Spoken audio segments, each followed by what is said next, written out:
Have you noticed that doing the same thing, lifting weights while fasting, some people feel lighter, their minds become clearer, and their lower abdomen softens quickly? But others, after only 2 sessions, experience dizziness, restlessness, irritability, and intense hunger, immediately concluding that fasting and weightlifting destroy muscle and torture the body. And if you've ever fallen into the second group, I want you to listen carefully to this before you give up. In many cases, it's not that you're weak. You're just making a small mistake right from the morning, and that mistake is causing your body to mistakenly believe you're in danger. When the body misinterprets this, it doesn't burn fat, it triggers an alarm, and you'll find that fasting becomes a battle. Let me tell you a true story, because I see it as exactly like the journey of many people. A man in his late 20s, an office worker, had accumulated lower abdominal fat for years. She was very determined, reading everywhere that the 16/8 diet combined with weight training on an empty stomach was a quick belly fat burning combo. She chose to do it immediately, without hesitation. The next morning, she woke up early, skipped breakfast, grabbed her bag, and went to the gym, telling herself that today she would change. But on the way, she stopped to buy a cup of coffee with milk, adding a little sugar to wake herself up. She thought simply, a little bit won't hurt, I haven't eaten, I'm still fasting anyway. And this is the moment many people don't realize. The body doesn't read the word fast. The body only reads the signals. In the gym, the first set was fine. The second set started to make her restless. The third set, her heart raced. Her hands trembled slightly. Her head felt dizzy as if it were low on electricity. The hunger that appeared wasn't like normal hunger. It was urgent. It was frustrating. It made it difficult to concentrate, and she just wanted to finish the workout as quickly as possible. She tried to finish the workout. At lunchtime, she was afraid of breaking her fast, so she ate less. In the afternoon, her energy dropped. In the evening, she was so hungry that she ate twice as much to compensate, and the next morning, the scale had gone up. The belly was still there, but her mood was heavier. She told me, fasting is terrible. Exercising on an empty stomach ruins my body. I probably won't be suited for it. But when I asked her just one question, what did you drink this morning? She paused. Coffee with milk. And that's when she understood. The problem isn't whether lifting weights while fasting is right or not. The problem is whether you're truly fasting in the right sense. Fasting isn't a test of endurance. It's a way to control your hormones. Doing it right makes it easy. Doing it wrong makes it extremely difficult. Now, let's get straight to the biggest fear of most people. They think that exercising on an empty stomach will cause their body to burn muscle. That sounds logical, but the body's biology doesn't work that way. Muscle is an asset. You spend a lot of time building it. Your body doesn't naturally burn it just because you skip breakfast. When you lift weights, your body has a very clear fuel priority. In the first few seconds, you use the available ATP. Next comes creatine phosphate. Then comes glycogen, stored in the muscles and liver for heavy sets. This is the fuel specifically for exercise. The body doesn't need to break down muscle for energy for a few sets of squats or pull-ups. So why do many people still feel weak, incredibly hungry, and feel like their body is betraying them? It's not because you're losing muscle. It's because hormones are being stimulated incorrectly, and you're being pulled into an alarm state. When you truly fast, 3 subtle changes occur before you even pick up weights. First, insulin drops. Insulin is like the gatekeeper of fat storage. When insulin is high, the body prioritizes storage.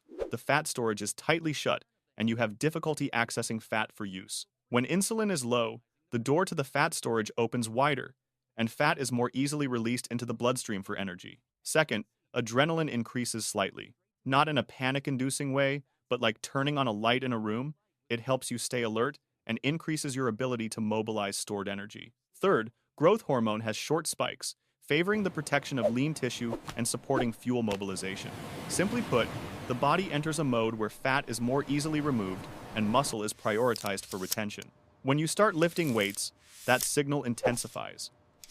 You're telling your body that this is the time for energy. If insulin is low, the body will pull energy from fat more easily. Therefore, many people feel their workout is clean, focused, not heavy, and not sluggish. But this is only true when you're fasting cleanly. And this is why many people fail. They think they're fasting, but in reality, they're fasting half clean, half dirty. The most common trap lies in morning drinks. Coffee with milk, a little sugar, a sweetened beverage, a bottle of unsweetened but flavored water, a little honey because you think it's good. The body doesn't care what you call it. The body only sees the signal. The sweet or energy-boosting signals enter your system, insulin levels fluctuate, cravings increase, and hunger strikes early and intensely. Fasting feels like torture, and you'll blame the fasting itself. The fault lies in the small detail of the morning. If you want to lift weights while fasting and find it immediately easier, do one very clear thing. During your fast, only drink plain water, unsweetened tea, or plain black coffee. If needed, unsweetened electrolytes. That's it. Many people only need to adjust this one thing to transform their workout from hell into a breeze. And there's another interesting thing that few people notice. Often, the most noticeable effect isn't during the workout itself. It's the next morning, because after you finish exercising, your body doesn't stop. It continues to expend energy to recover, to repair tissue, to rebalance the system. If insulin levels are still stable at that time, and you eat properly, your body tends to use nutrients to repair muscle and replenish reserves, instead of pushing them into fat storage. Many people feel lighter in the morning, leaner, and more alert. And for those who exercise regularly, this effect is like a wave upon wave. Today creates one signal, tomorrow adds another. You don't need to wait 3 days to exercise again. You're accumulating if you do it right. Now I'll give you a practical, simple, and safe plan to both maintain muscle and burn fat. I call it the easy-to-remember trio. First, exercise intensely, not torturing yourself.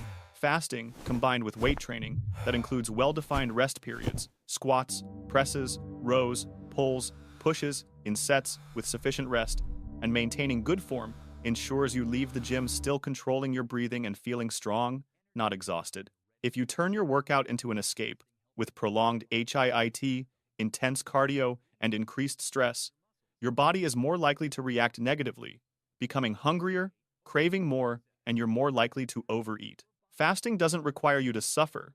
Fasting requires you to create stable hormonal signals. Secondly, eat again like someone who understands their body, not like someone seeking revenge. A common mistake is eating little at the first meal after a long fast to avoid breaking the fast, or conversely, overeating because you're too hungry. Both are likely to fail. The first meal after a workout should be simple, with protein as the foundation, adding moderate carbs if you're doing heavy training, and adding vegetables to stabilize. The goal is to show your body that you're not starving. When your body feels secure, cravings will naturally decrease. And thirdly, sleep to lock in the results.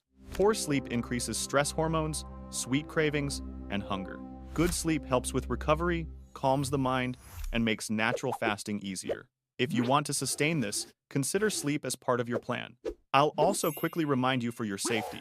If you have underlying health conditions, are taking medication related to blood sugar, have unstable blood pressure, are pregnant, breastfeeding, or have a history of eating disorders, consult a healthcare professional first. And if you're just starting out, don't jump straight into the 16/8 fast with heavy training. You can start easily, fast for 12 hours, drink a lot, train lightly, and gradually increase as your body adapts. In short, weight training while fasting isn't about destroying muscle. Most of the suffering comes from triggering the wrong signals, especially morning drinks. When you fast a lot, insulin is low. You train in a controlled manner, eat enough protein, and get good sleep. Your body usually does what it does best: preserve muscle. Use fat as fuel. And the lower abdomen is usually where the changes are most noticeable over time. Now it's your turn. Which time frame do you want to start with? 12 hours, 14 hours, or 16 hours? And when do you feel hungriest? Morning, noon, or night? Comment those 2 pieces of information below, and I'll suggest the easiest fasting and weight training schedule for you to follow long-term without forcing yourself.